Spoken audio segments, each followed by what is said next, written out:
In Ottawa, questions surrounding the future of Prime Minister Justin Trudeau's leadership continue, following last week's crucial by-election loss to the Conservatives. Our Mackenzie Gray joins us now from the nation's capital with more. All right, so Mackenzie, Trudeau was grilled in Montreal today about why he won't meet with his national caucus. How did he respond to those questions?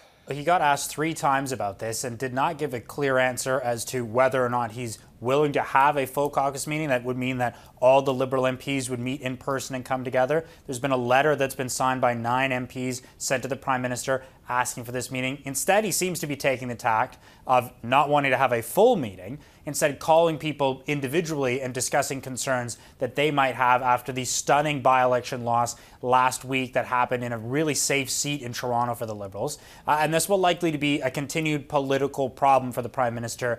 Explanations, I think a lot of MPs are wondering about what is actually going to change from Mr. Trudeau, from his team, from cabinet, to get a different result from what they saw in Toronto. And there really was no change in message today from the Prime Minister. A little bit surprising. This was the first time he spoke to the media since the Toronto by-election loss. And it basically would have been like we were talking to the Prime Minister a couple weeks ago, talking about housing, talking about the economy, talking about childcare, all things that Liberals will likely want to talk about in the next election, but certainly no difference from the Prime Minister in terms of his tone or wants to how to deal with things, only saying obviously it was a disappointment and they need to reflect on things. But the caucus members, there certainly are a number of them who've signed on to this letter, and many more privately, who would like to hear from him directly and be able to air their grievances out to him in a closed form. Traditionally, there are caucus meetings every week when the House of Commons is sitting. It's important to note. But of course, they're on summer break now. So the next time that there would be a meeting on the books would not be until September.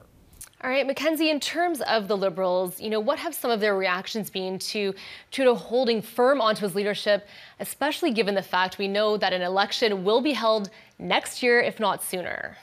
Well, one person that we're watching very closely is François-Philippe Champagne. He's the industry minister, long been rumored for someone who wants to get the top job. His riding is in Shawinigan. He would truly be the little guy from Shawinigan. He's not very tall. But today he was asked directly by us at Global News whether or not he would consider running to be the Liberal leader if the Prime Minister did quit. Of course, he didn't take the bait on that, but he basically gave a very tepid response to our questions about that, saying, well, the Prime Minister is the leader of the Liberal Party. Well, that's a fact. You can look it up anywhere. We already knew that. He did go on to say that he supports the Prime Minister, but a number of other cabinet ministers in particular that we've asked these questions to today have come through with much more full-throated support. Jonathan Wilkinson, the energy minister, is an example, saying, absolutely, I stand behind the Prime Minister 100%. He's the best campaigner that I've ever seen. And that is something that Canadians should not forget. Mr. Trudeau is a very strong campaigner, and that is something that they are banking on too. Randy Boissonnault, Dan Vandal also coming out and supporting the Prime Minister. Dan Vandal, a cabinet minister from Manitoba, saying,